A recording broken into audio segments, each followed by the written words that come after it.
Jennifer. Hope you're having a great Friday. Happy Friday to you. Good morning, Tamika. Tamika, any great news yet? Yeah, you're the first one. Good morning, Susan. See, that's little things in life. Let's just celebrate those things. I love it.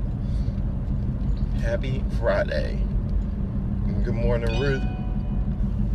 I have a different phone. It's ding. Funky Dave. Thanks for joining this Friday. Zanetta, good morning. Praying for your family, Z. You have to wait till the banquet in May. Well, let's celebrate you now, Tamika. Woo, woo. I'm not driving right now, so I'm at a stop sign. Woo, woo. Philly Moms Club, thanks for joining. Welcome, happy Friday to everyone. I hope that you have plans for just a tremendous weekend. But before you get to the weekend, you know what? Let's talk about today. You know what? You can claim it because you've done such a great job that you already know that it's yours. You know, every day when you wake up and you give your efforts and work, you know that you are making investments in excellence. You can claim something when you make investments in excellence, and it's something how that ties directly into the message this morning of I love you and other such choices.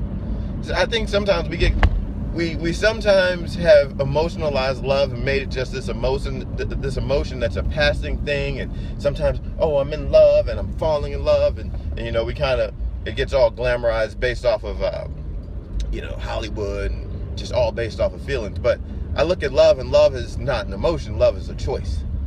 And love is a choice built and based in excellence.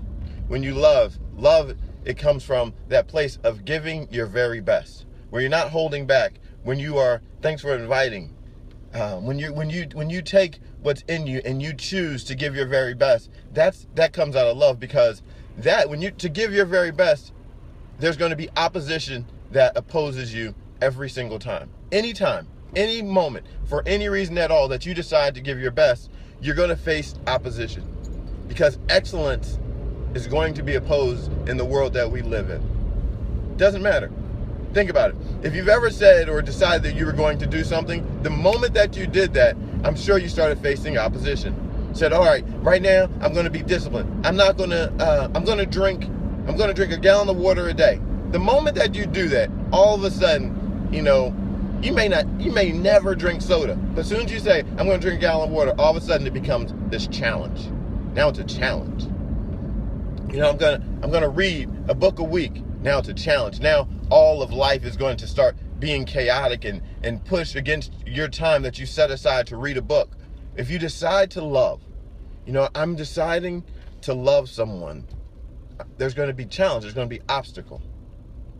I was talking with a woman about her relationship and all the different struggles that they're having, and she's telling me, I want my marriage. I want my marriage. I want my marriage. I said, you want it, right? She said, yeah.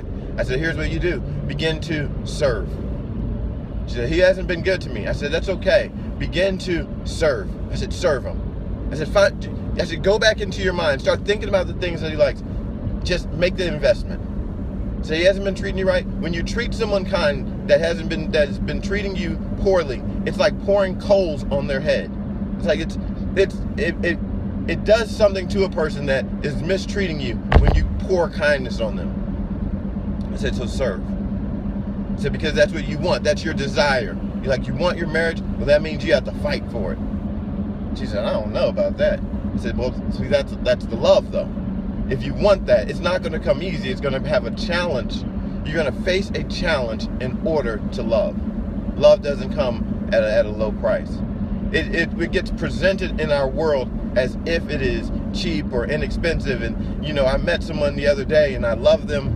No, it just doesn't work that way.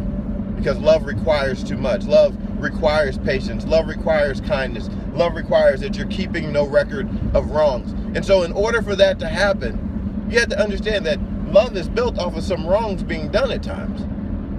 And so how you define love and how you define what love is, it lets you know what love requires.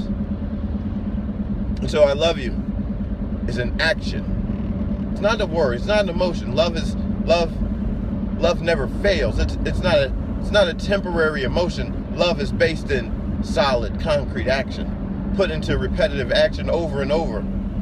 Love is choices. And so what you love, you will give to excellently. And excellence requires attention to detail. Excellence requires that you put forth tremendous effort. Excellence doesn't happen on accident. Excellence requires planning. Excellence requires, it requires forethought. It's not just in the moment where in a whim you're doing something. Excellence requires attention to detail. Excellence requires you replaying the situation over and over and over in your head. The other day, on Wednesday night, I watched the gentleman, Kobe Bryant. I watched him play his last basketball game. And I always like to, when I can, witness excellence or greatness. And so, yeah, he's an entertainer. He's an athlete. He's played for 20 years. And as he got ready to leave, he put on perhaps one of the greatest performances in the final game. He scored 60 points. He took a lot of shots, but he scored 60 points in this final game. Just went off, scoring points. And, people applauded him. They applauded him the whole year because of his excellence in his particular field. Why? Because he loved it. He loved it, and so he practiced, and he worked, and they were interviewing him. And as he's doing his interview, he did his interview in multiple languages. Why? Because he had been exposed to different things in life, and he was excellent. But he always wanted to be that type of athlete that was different from the rest. So he did different things. He worked differently. He trained differently. And so I was sitting there after the game. I looked at, the fact that he took 50 shots, and he missed a lot of shots in the game. I said, I wonder how many shots he missed in his life. So I Googled it. 14,453. He missed in his career during games. This is just in games alone. He missed 14,453 shots. Which I know is even more than that based upon practice. But in games alone, he missed that many shots. But in the moment, he was recognized as being excellent, not because of the shots he missed, but because of the shots that he made. But in order to make those shots, he had to take those shots. He had to practice. He had to shoot. He had to miss. He had to keep shooting. He missed again, but he kept shooting. Why? Because for him, it was a process of love. He loved what he was doing. And it wasn't the shots that he missed. It didn't turn him away. It didn't cause him to quit because he missed. He said, I have to do this. I have to keep shooting even though I'm missing in order to be excellent. And so in order to be excellent, you keep shooting in spite of the fact that you have missed. Missing sometimes is where you learn. It's when in the failed attempts, it's in the missteps that you learn. Perhaps your relationships with someone else in a romantic situation isn't the best, but guess what? You can learn.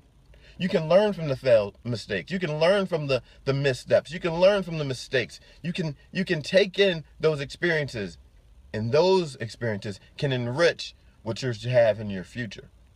And he said, so he would probably go up and shoot, and oh man, he missed. Oh man, maybe I need to turn my hand this way, or I need to do this, or I need to put my feet this way, or I need to move that way. And you begin to look at the details because you're excellent.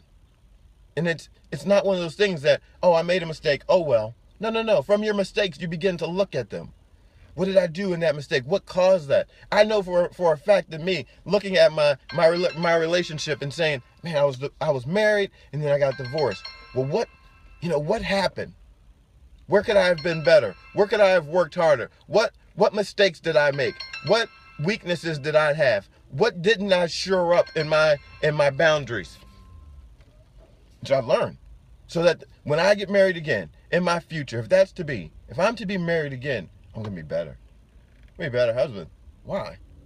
Because excellence. Excellence says I'm going to go higher. Excellence says I'm going to be even better than I was before, because my yesterday is only the floor for my future. Like yesterday, that's the lowest part of me. You think about it that way and put that on your sticky note. Here's my challenge to you. Sticky Note Friday, here's your challenge. You begin to look at yesterday and start to write on your sticky note, what is your floor? Because yesterday is your floor. It's not the highest part of you. Yesterday is behind you. That is your floor for the rest of your life. You know what? Oh, I'm divorced. It's my floor. It's my floor. That's not my ceiling. It's my floor. You know?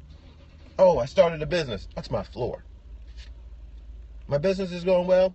That's my floor. Because that's yesterday. So even if it's going well, that's just the floor for what's going to happen in my future, because I'm going higher. So what is your floor? You start looking at all your successes, all your failures, whatever it is from your past. That's only the place where you are stepping off from going into your future. The floor. It's not your ceiling. Sometimes we look at our yesterdays and we look at our mistakes and we look at that. It's not the place that's going to cap you off. It's the place that you're stepping off from.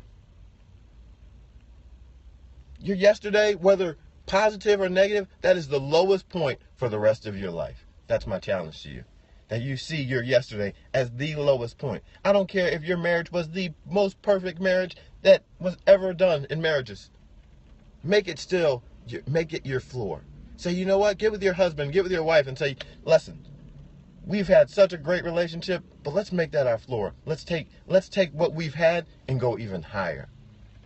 Let's intentionally, because of love, let's go higher. Let's be excellent. Let's take it to another place. So all of us today, all of you that are listening, my challenge is that you think of make a little small list of, positives or negatives or whatever experiences. Make it your floor.